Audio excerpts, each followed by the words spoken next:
छोटे से गांव में एक गरीब बूढ़ा आदमी और उसका जवान बेटा रहते थे। दोनों एक छोटी सी झोपड़ी में रहते थे और घर में एक बकरी और एक वफादार कुत्ता भी था। बेटा बहुत मेहनती था। खेत का काम, बकरी की देखभाल, घर का सारा काम और अपने बूढ़े पिता की सेवा सब अकेले करता था। एक दिन साइकिल पर बैठा डाकिया उनके घर आया और बेटे को आवाज देकर एक चिट्ठी दी।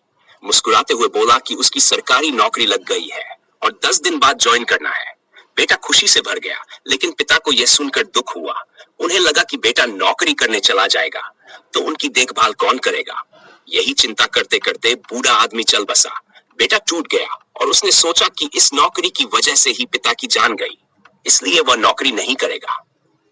कुछ दिन बाद वही डाकिया फिर आया और बोला कि अगर 2 दिन में ज्वाइन नहीं किया तो जगह किसी और को दे दी जाएगी। तभी गांव के कुछ लोग आए और समझाया कि जो होना था हो चुका है। तेरे नौकरी करने या न करने से तेरे पिता वापस नहीं आएंगे। बेटा मान गया और अगले दिन नौकरी ज्वाइन कर ली। उसकी मेहनत और ईमानदारी देखकर सिर्फ 6 महीने में अफसरों ने उसे प्रमोशन दे दिया। गांव में सड़क नहीं थी, इसलिए रोज उसे 2 किलोमीटर पैदल चलना पड़ता था। एक दिन ऑफिस से लौटते हुए देर हो गई और रात हो गई।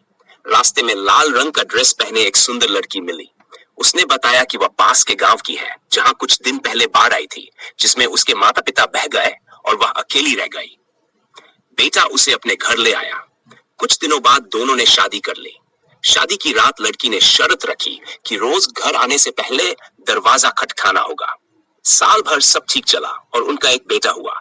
एक दिन बेटा दरवाजा खटखटाना भूल गया और अंदर जाकर देखा कि पत्नी कहीं नहीं थी। दूसरे कमरे में झांका तो उसकी पत्नी भयानक चुड़ैल के रूप में थी। लंबे बाल जमीन को छू रहे थे, पांव उल्टे, आंखें लाल और बड़ी, चेहरा जला हुआ और मरी हुई बिल्ली खा रही थी। डरकर वह बाहर आ गया और दरवाजा खटखटाने लगा। अंदर से पत्नी की मीठी आवाज आई और वह फिर सुंदर रूप में बाहर आई। पत्नी ने उसके डर को भांप लिया और धमकी दी कि अगर किसी को बताया तो उसी पल मार डालेगी। कुछ दिन बाद पति को एक तांत्रिक मिला। उसने कहा कि वह चुड़ैल को काबू कर सकता है, लेकिन उसे बातों में उलझाना होगा। शाम को पति रोज की तरह घर आया, पत्नी से बातें करने लगा और गले लगा लिया। तभी तांत्रिक अंदर आया, गंगाजल छिड़का, मंत्र पढ़ा और चुड़ैल के शरीर से निकली रोशनी को बोतल में कैद कर लिया। चुड़ैल हमेशा के लिए चली गई। बेटा अपने बच्चे को लेकर शहर चला गया और मेहनत करके जीवन संवार लिया।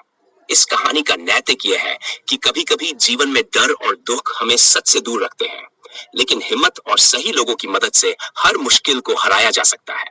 डर को छुपाना नहीं, उसका सामना करना ही असली जीत है।